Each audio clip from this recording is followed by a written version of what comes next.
Bien, vamos a estudiar ahora entonces la siguiente parte de esta conferencia, que se llama el proceso de la creación del universo y el periodo de crecimiento. ¿Okay? Entonces, proceso de la creación del universo y el periodo de crecimiento.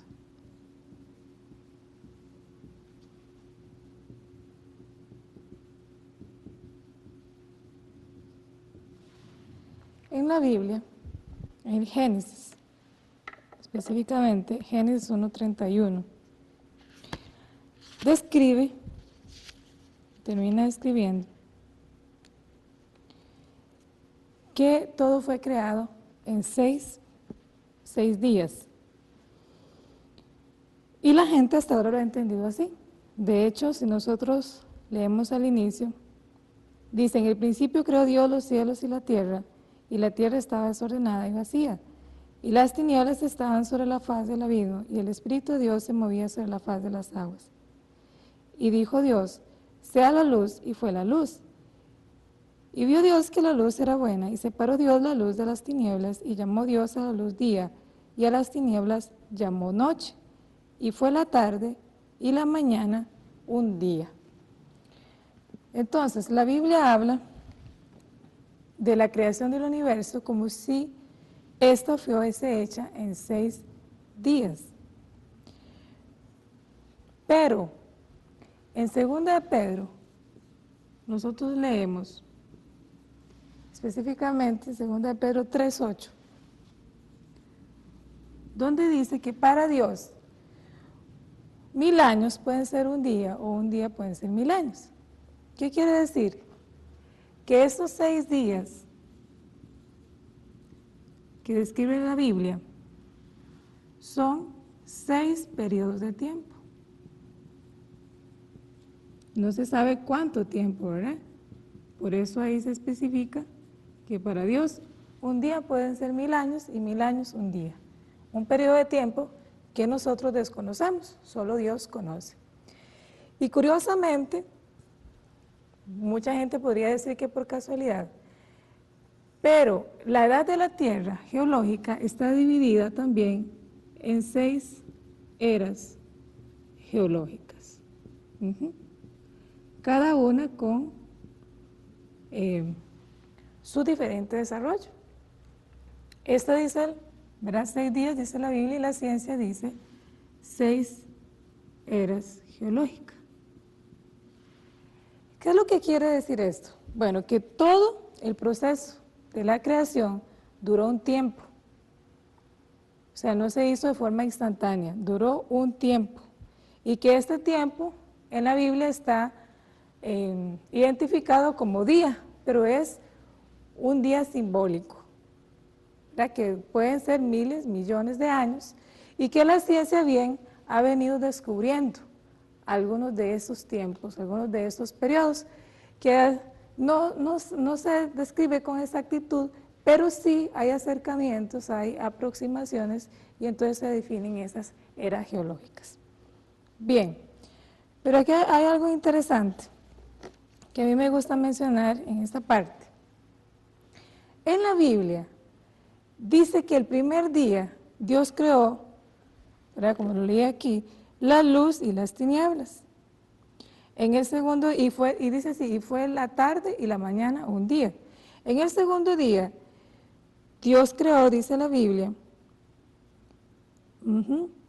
dice: luego dijo Dios: haya expansión en medio de las aguas y separe las aguas de las aguas.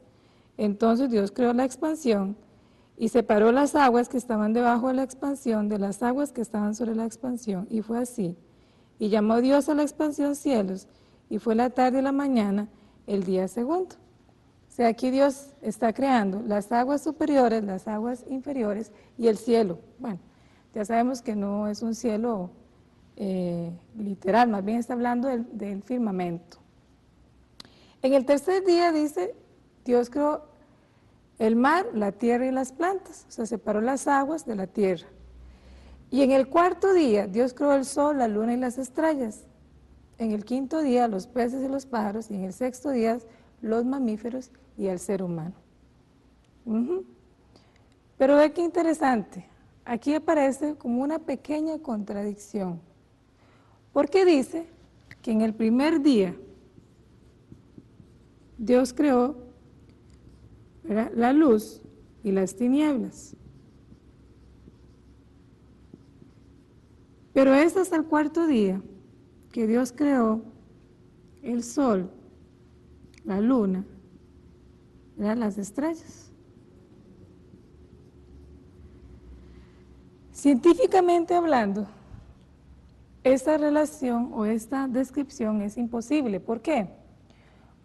Porque para que haya luz, para que haya oscuridad, tiene que existir el sol, absolutamente, ¿verdad?, para que en un momento esté de día y en otro momento esté de noche.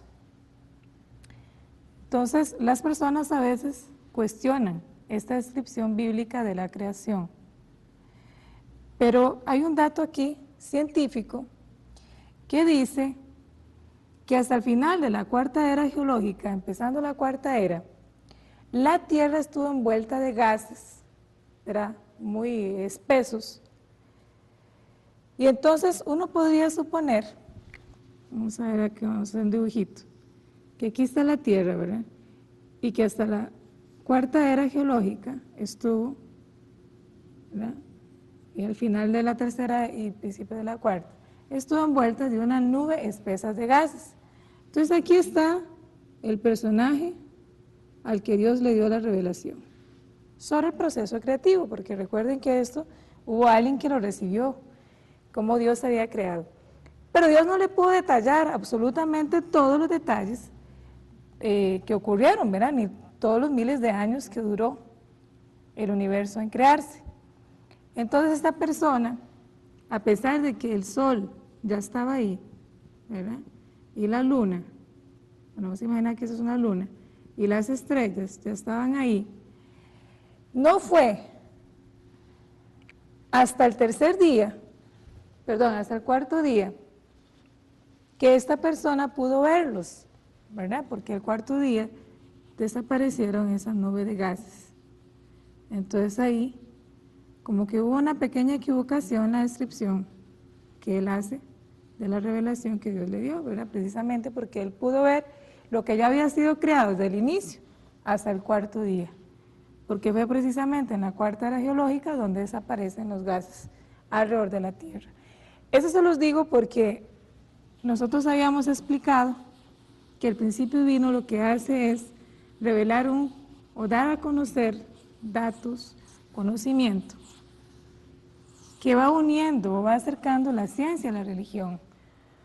No para decir que la religión se vaya a convertir en científica, ni la ciencia se vaya a convertir en religiosa, no, cada uno tiene su campo específico de acción, pero sí para que las explicaciones no sean, vamos a decir, no sean en contradicción, sino sabiendo que estamos yendo, ¿verdad?, tanto religiosos como científicos, en busca de la verdad, unos la verdad interior y otros la verdad exterior. Bien, en la secuencia del universo, de la creación del universo, se han hecho planteamientos evolucionistas donde se afirma que el ser humano proviene, vamos a decirlo así, algunas personas han afirmado que proviene de un mono, proviene de un tipo de animal, y que ese animal fue evolucionando hasta convertirse en un ser humano. Bien, el principio divino hace un análisis un poco lógico para hacer otro tipo de planteamiento. Vamos a ver, ¿en qué se basa la teoría evolucionista? La teoría evolucionista plantea que los seres fueron evolucionando y se fueron adaptando al ambiente, o sea, dependiendo del ambiente donde estaban, tuvieron que evolucionar para adaptarse, y fueron precisamente los que se lograron adaptar los que sobreviven, los demás desaparecen, y en esa evolución aparecemos nosotros los seres humanos.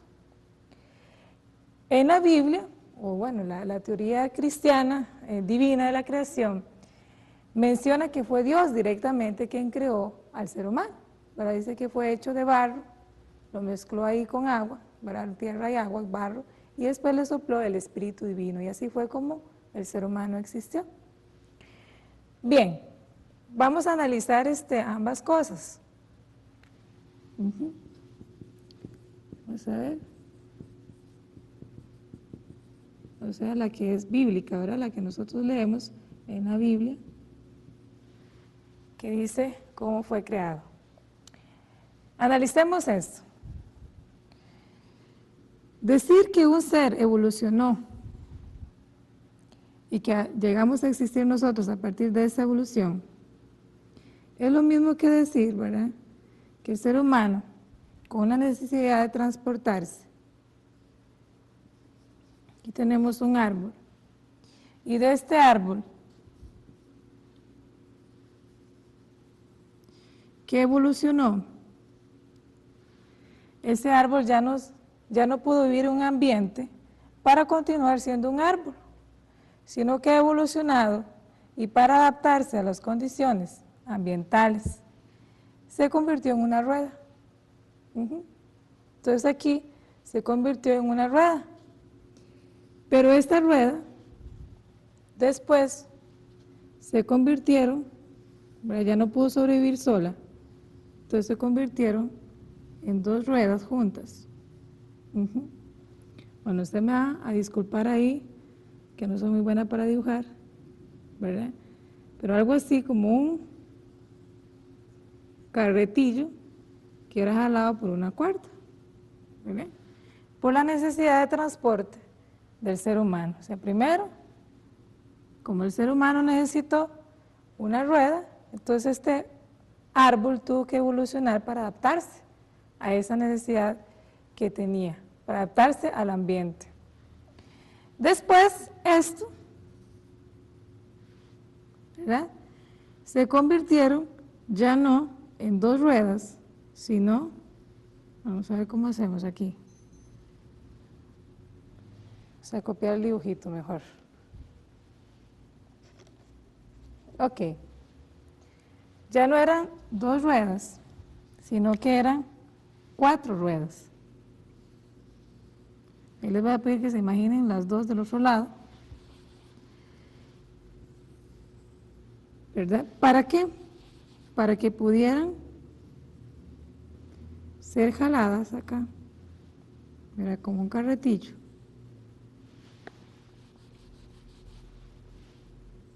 ¿Verdad? Y aquí ya no jalado por una cuerda, sino acá va a ser jalado por un caballo, ¿verdad? Tuvo que adaptarse esa rueda para que fuera jalada por un caballo.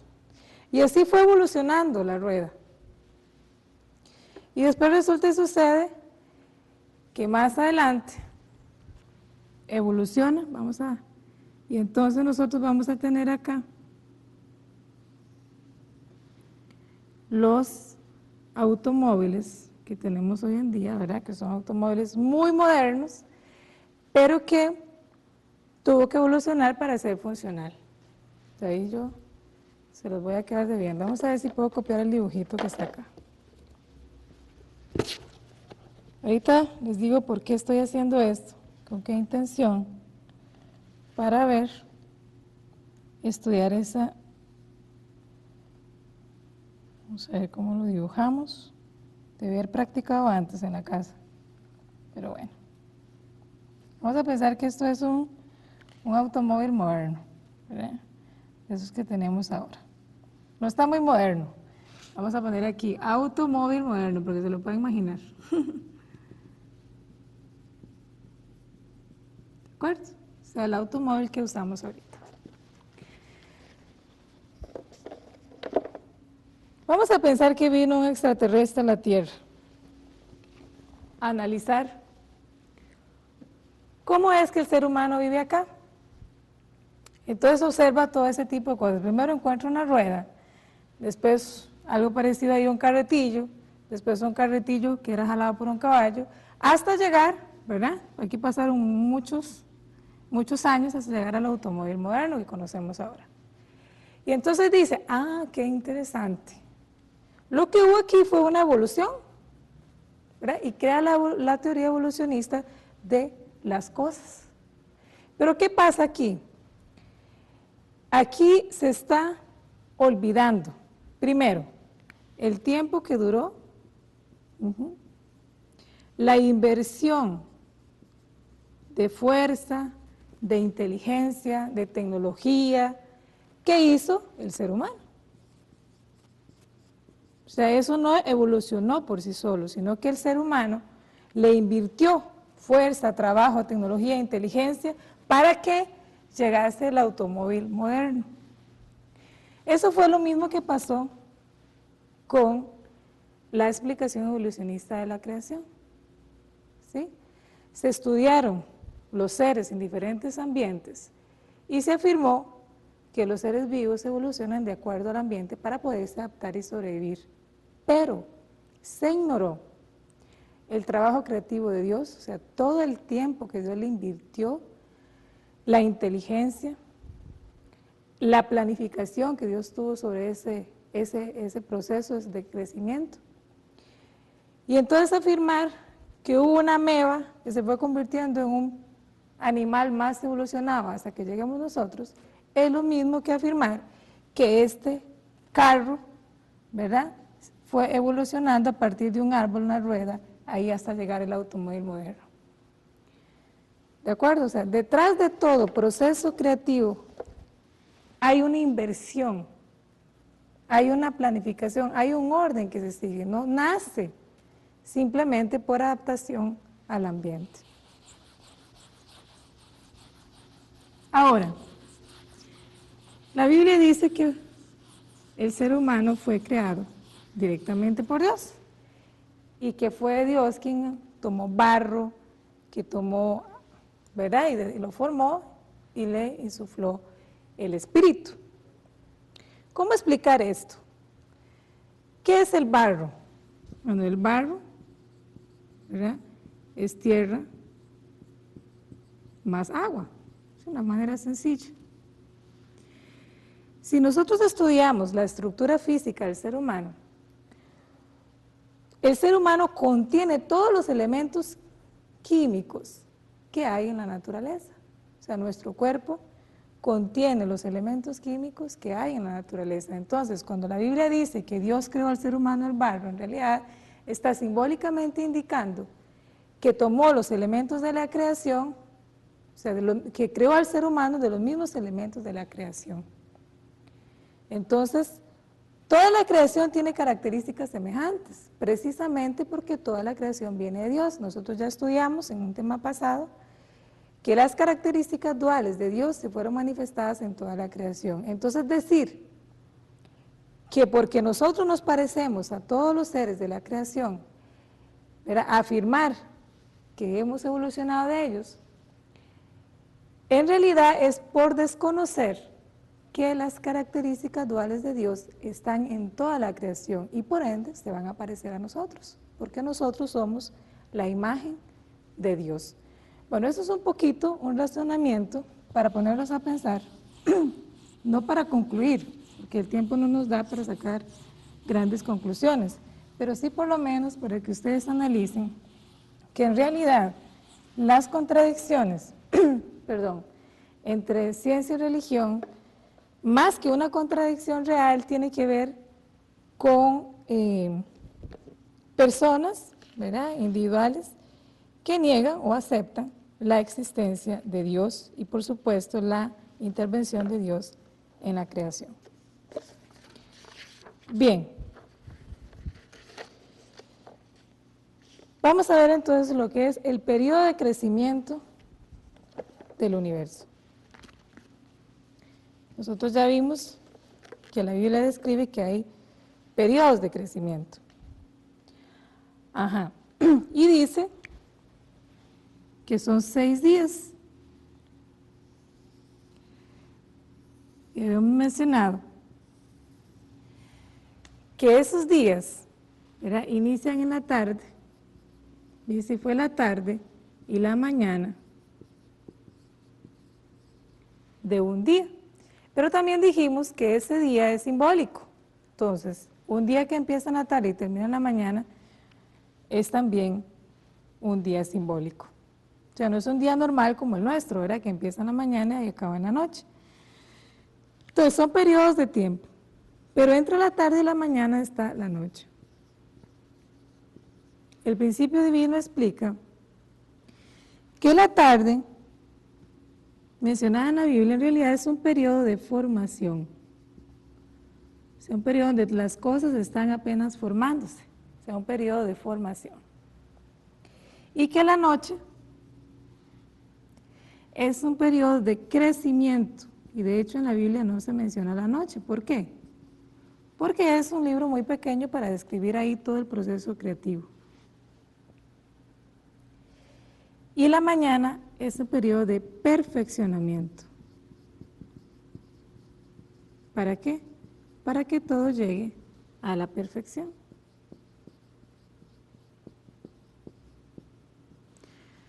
Entonces aquí aparece también algo, todo, para llegar a la perfección tiene que pasar por 3 periodos.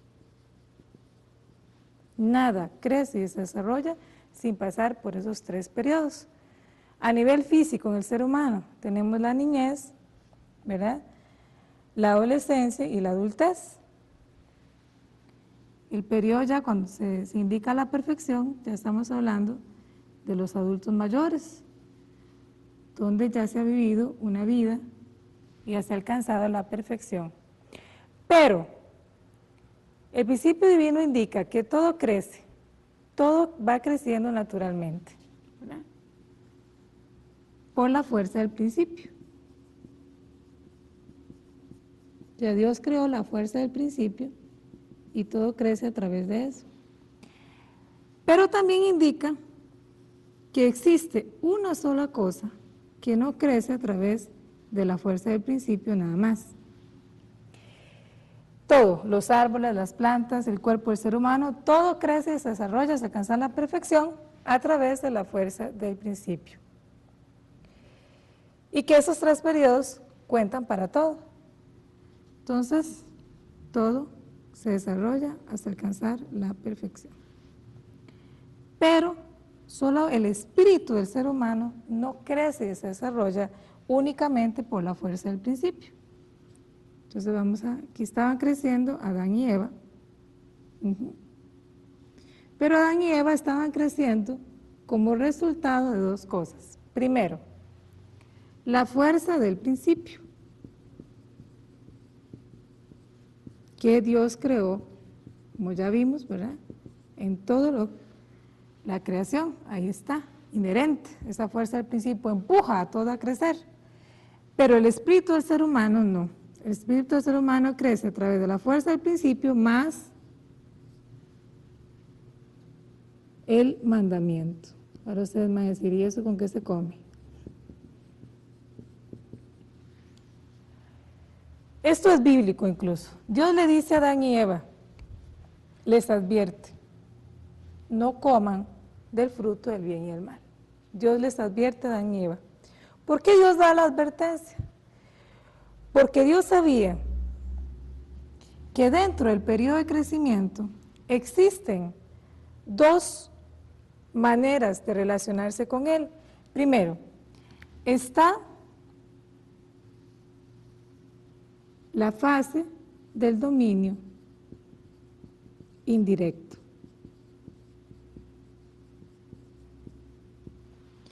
Y una vez que se alcanza la perfección, entonces se entra en el dominio directo de Dios.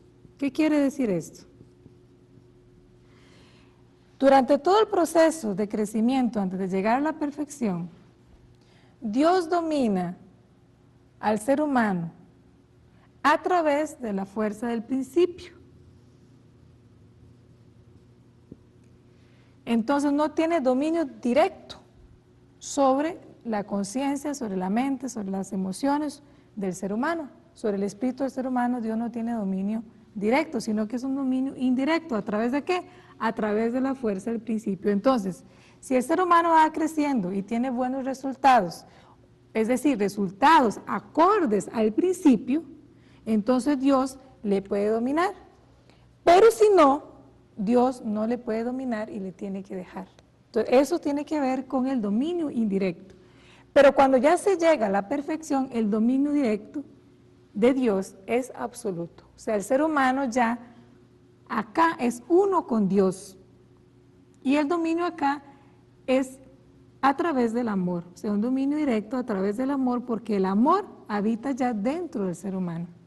Entonces, en el proceso antes de la perfección, Dios tiene relación con el ser humano o puede dominarlo solamente a través de la fuerza del principio, es decir, de los resultados acordes al principio, y para que eso se dé, entonces Dios da el mandamiento, porque sabía que mientras Él no los dominaba de forma directa, tendrían la posibilidad de equivocarse si alguien les tentaba.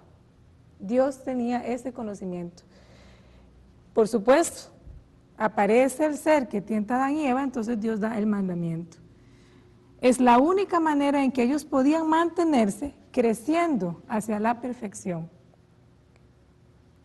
Pero ¿qué pasó acá? Acá pasó una tragedia inmensa desde el punto de vista divino. Adán y Eva no cumplieron con el mandamiento. Sí tenían la fuerza del principio, pero ellos abandonaron el mandamiento. Y esto aquí es muy importante, porque así como existen 3 periodos de crecimiento para el proceso de desarrollo, también existen 3 periodos de crecimiento para cada una de estas etapas. Entonces tenemos los 3 periodos de crecimiento para la etapa de formación. Tenemos formación, crecimiento y perfeccionamiento para la etapa de formación. Tenemos formación, crecimiento y perfeccionamiento para la etapa de crecimiento. Y tenemos formación, crecimiento y perfeccionamiento para la etapa de perfeccionamiento. Yo les había dicho que les iba a explicar de dónde salía el número 10. El número 10 sale de estas 10 etapas del periodo de crecimiento. Entonces, el número 10 significa ¿qué? Significa perfección. Y eran todos estos números que iban a ser dominados por Dios si Adán y Eva cumplían con todo el periodo de crecimiento. Pero Adán y Eva no cumplieron y ellos cayeron. Y no solamente cae Adán y Eva, sino que también, nosotros vamos a ver en una segunda conferencia, cómo cae también el arcángel. Entonces aquí hubo 3 seres caídos, ¿verdad? Cae Adán, cae Eva y cae el arcángel. Si nosotros detallamos, ese es el periodo número 6, ¿de acuerdo? Entonces aquí vamos a entender por qué el número 6, el 666, se convirtió en un número satánico. O sea, un número que Dios no pudo reclamar. Lo reclama Satanás precisamente porque fue en este periodo, en esta fase, en el periodo de perfeccionamiento de la segunda fase, o sea, de crecimiento. Ellos caen, entonces el número queda como de dominio de Satanás. Y se pierde todos estos números, ¿verdad? Y no se completan ni el 7, ni el 8, ni el 9, y mucho menos el 10, que es el número de la perfección. Entonces Adán y Eva caen, y cayeron precisamente por estar en el periodo de dominio indirecto de Dios, por haber abandonado el mandamiento. Entonces aquí aparece algo que se llama la responsabilidad humana.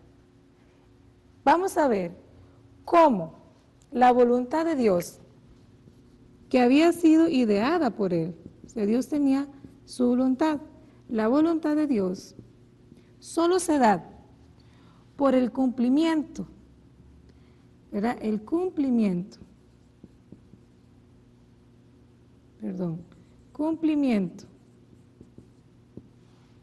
de la porción de responsabilidad de Dios. Eso significa porción de responsabilidad de Dios más la porción de responsabilidad humana.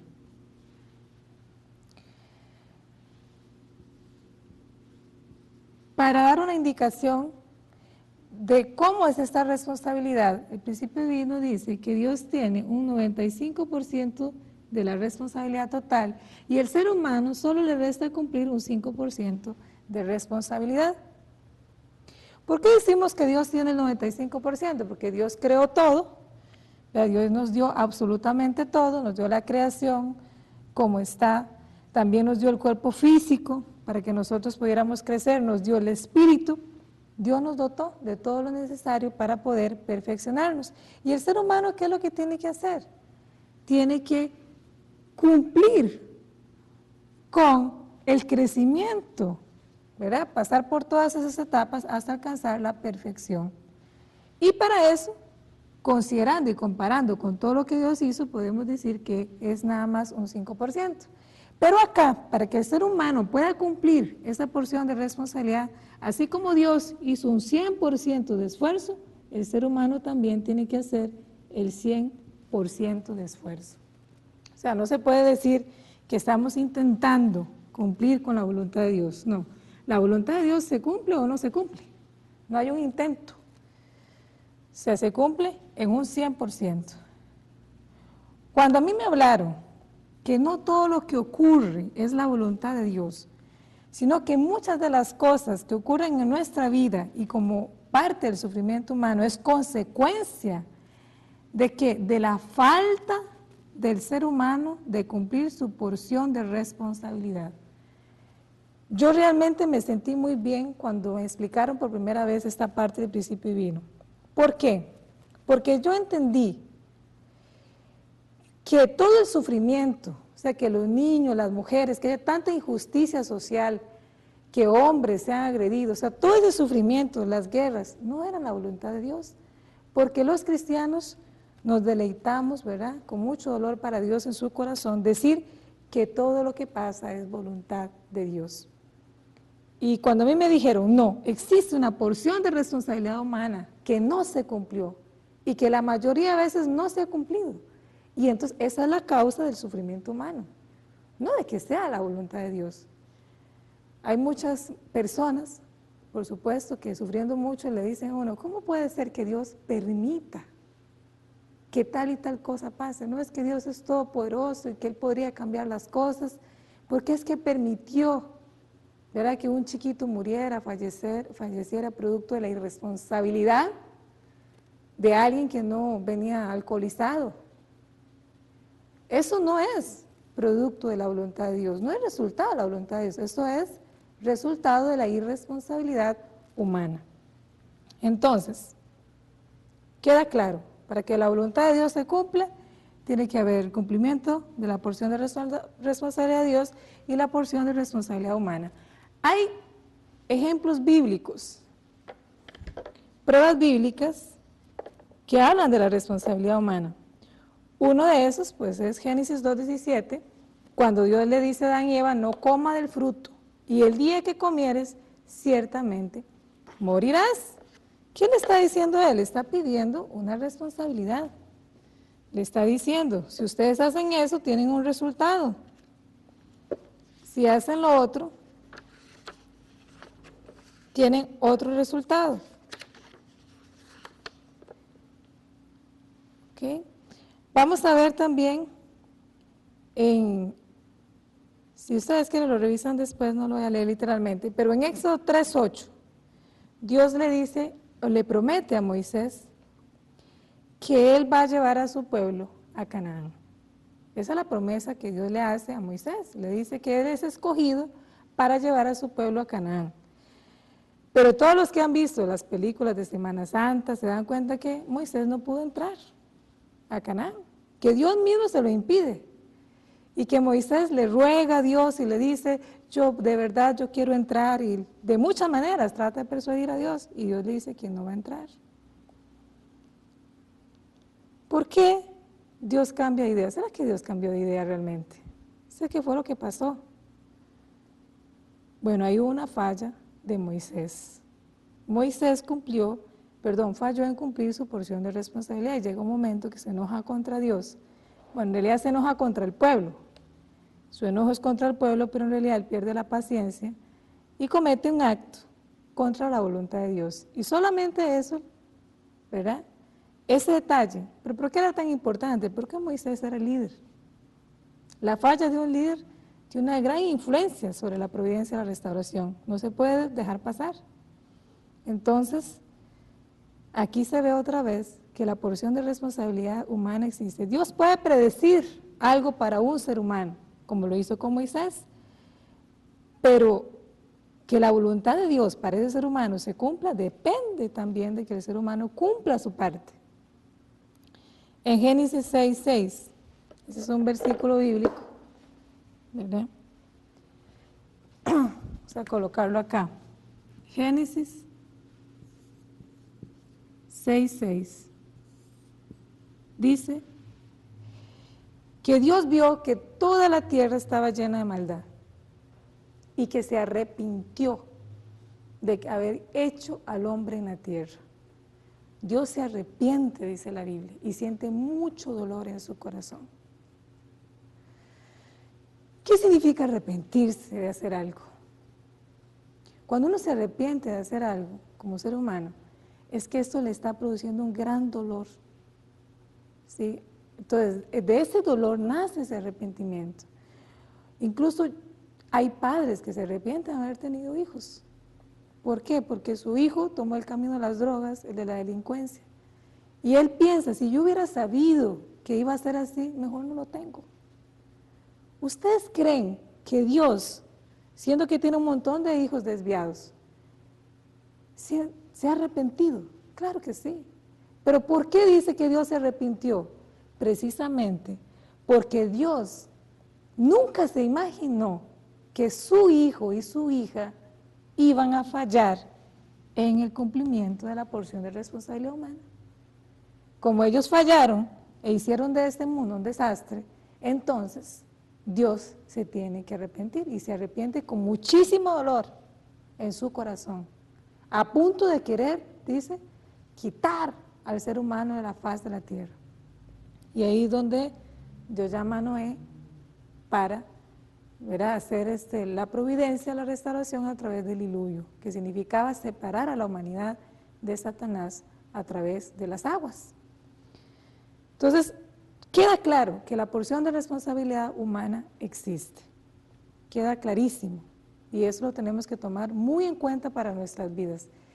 Si yo quiero seguir la voluntad de Dios, no es solamente leer la Biblia, el principio divino y decir que yo creo en Dios, no. Se trata de cumplir mi porción de responsabilidad, y eso va para todo el mundo. ¿Saben por qué a la gente no le gusta creer en Dios? Porque creer en Dios significa tener responsabilidad, cambiar los hábitos, las costumbres que hemos tenido hasta ahora. Cuando nos damos cuenta de que Dios realmente está trabajando con la humanidad, nosotros tenemos que asumir nuestra responsabilidad.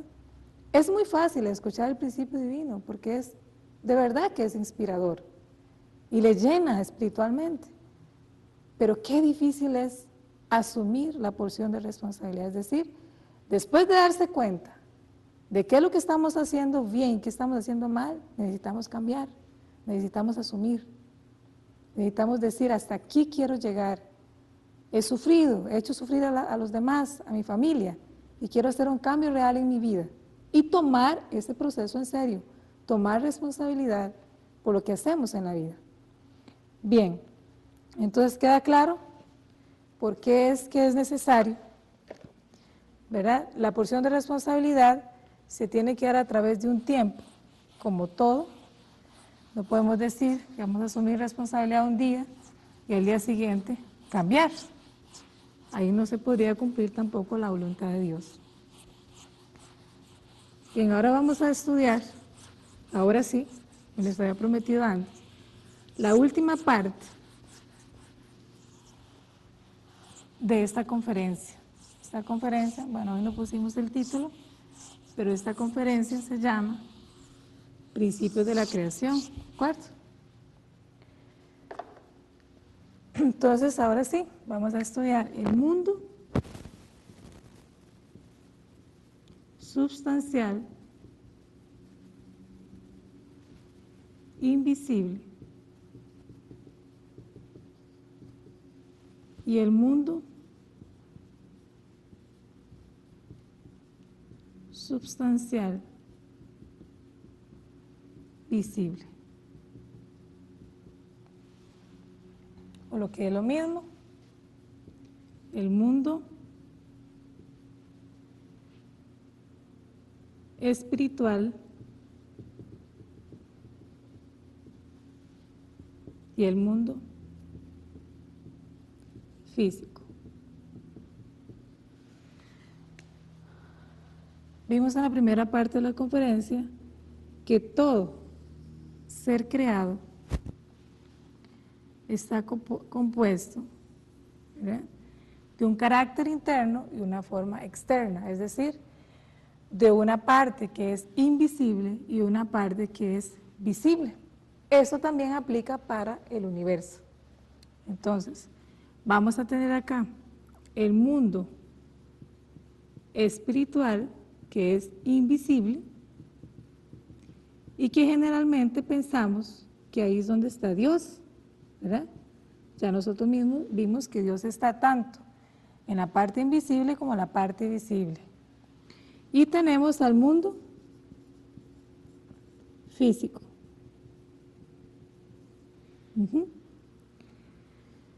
Aquí está toda la creación, el ser humano.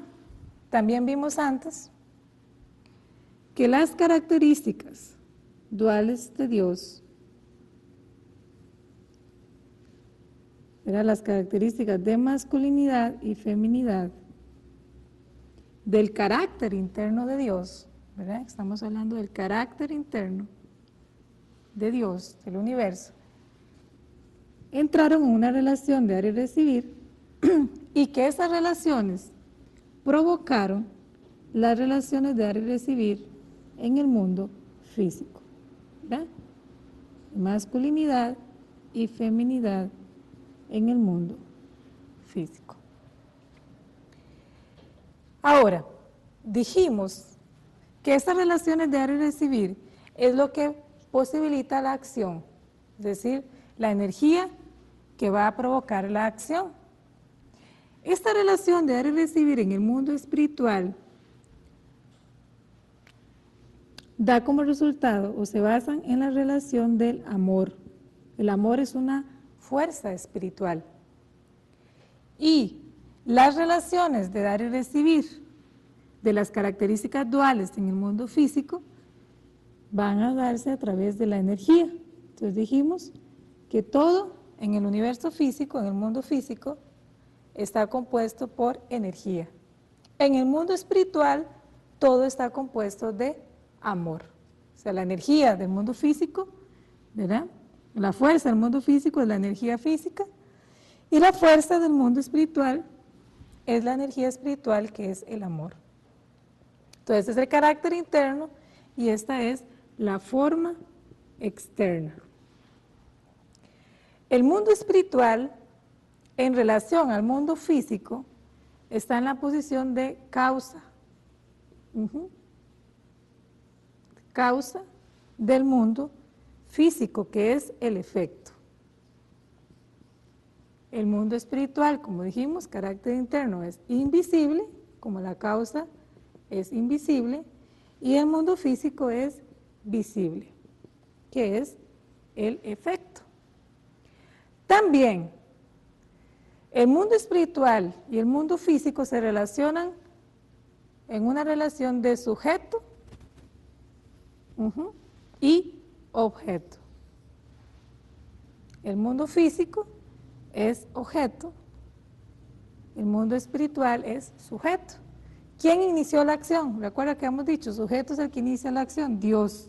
¿Quién recibió esa acción? El mundo físico, ¿verdad? El ser humano.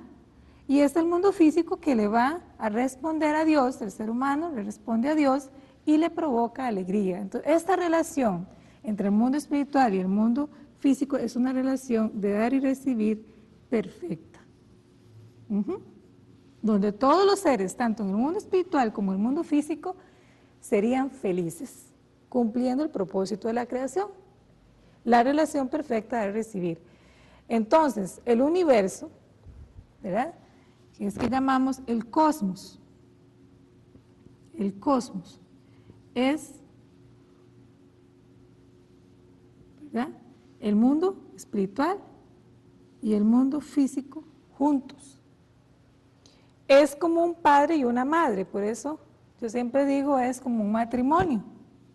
En un matrimonio entonces tenemos al padre, ¿verdad?, aquí el mundo espiritual, y a la madre al mundo físico. Por eso no es casualidad que nosotros le hemos llamado hasta ahora a Dios Padre y a la naturaleza Madre Naturaleza, en una perfecta acción de dar y recibir. Y esta creación perfecta de amor fue creada utilizando al ser humano como modelo. Entonces el ser humano es el centro de esta creación. Por eso es que el ser humano también tiene la misma estructura. El ser humano tiene, vamos a dibujar aquí un muñequito, su mente, que es invisible, y el cuerpo, que es visible.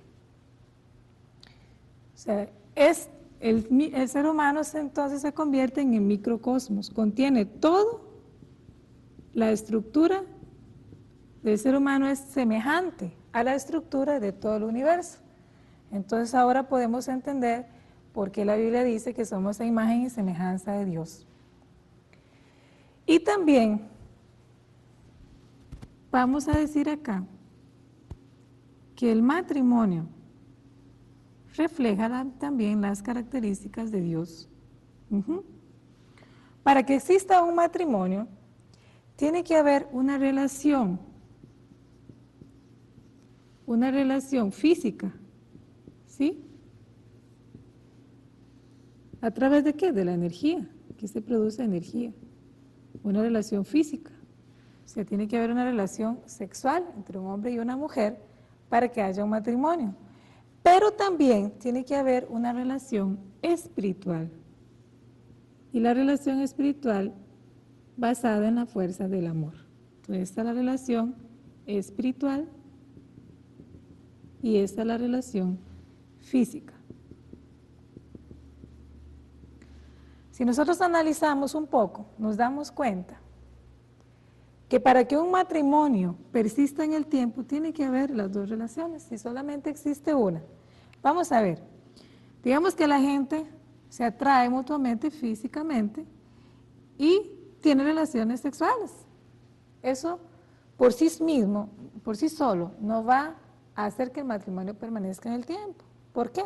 Porque la atracción física fluctúa, dependiendo de qué. Depende de la forma del cuerpo, principalmente los varones, ¿verdad? Son muy llevados a verse atraídos por la forma del cuerpo de la mujer. Y eso se va acabando.